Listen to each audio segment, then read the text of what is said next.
अपनी चोरी होने वाली फूड डिलीवरी से परेशान होकर लड़की ने चोर को सबक सिखाने का फैसला किया। उसने जानबूझकर अपने लोसेफेन नूडल्स में टॉयलेट साफ करने वाले पोछे का गंदा पानी मिला दिया और फिर चुपचाप देखती रही कि कौन उसका ऑर्डर उठाकर ले जाता है। लेकिन अगले ही दिन स्कूल के सिक्योरिटी ऑफिस से उसे बुलावा आ गया। उस पर आरोप लगाया गया कि उसने जानबूझकर जहर मिलाया, जिसकी वजह से एक छात्र को अस्पताल में भर्ती कराना पड़ा और उसका पेट साफ करना पड़ा। उससे 3000 रुपए के मेडिकल खर्च की भरपाई करने को कहा गया। तभी काउंसलर ने भी कहा कि स्कूल ने फैसला लिया है कि उसे बड़ा डिसिप्लिनरी पनिशमेंट दिया जाएगा और उसकी स्कॉलरशिप व प्रोजेक्ट फंडिंग भी रद्द कर दी जाएगी। ये सुनते ही लड़की गुस्से से भर गई। उसने कहा कि उसका खाना 7-8 बार चोरी हो चुका था, लेकिन हर बार स्कूल ने यह कहकर मामला टाल दिया कि कैमरे में कुछ साफ नहीं दिख रहा। लेकिन अब जैसे ही खाने से किसी की तबीयत खराब हुई, तुरंत उसी पीड़ित को पकड़ लिया गया और उससे पैसे मांगे जा रहे हैं। उसे यह सरासर गलत लगा, मगर सिक्योरिटी गार्ड ने साफ कहा कि खाना चोरी करने की रकम इतनी नहीं थी कि केस बन सके। लेकिन लड़की का जानबूझकर कुछ मिलाना एक गंभीर मामला है। लड़की ने तुरंत पूछा कि आखिर उसका खाना चुराने वाला कौन था, लेकिन गार्ड ने प्राइवेसी का बहाना बनाकर नाम बताने से इनकार कर दिया। काउंसलर और गार्ड की मिली भगत देखकर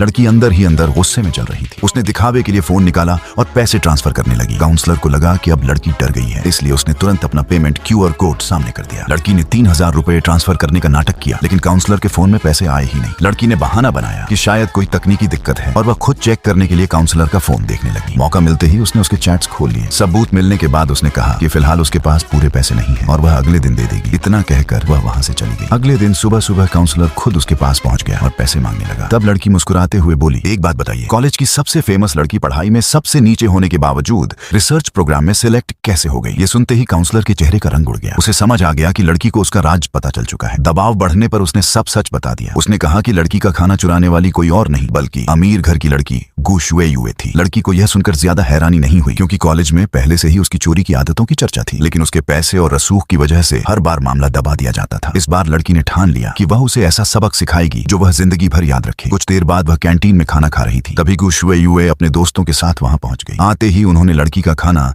जमीन पर गिरा दिया और सबके सामने उसे जहर देने वाली अपराधी कहकर बेइज्जत करने लगे।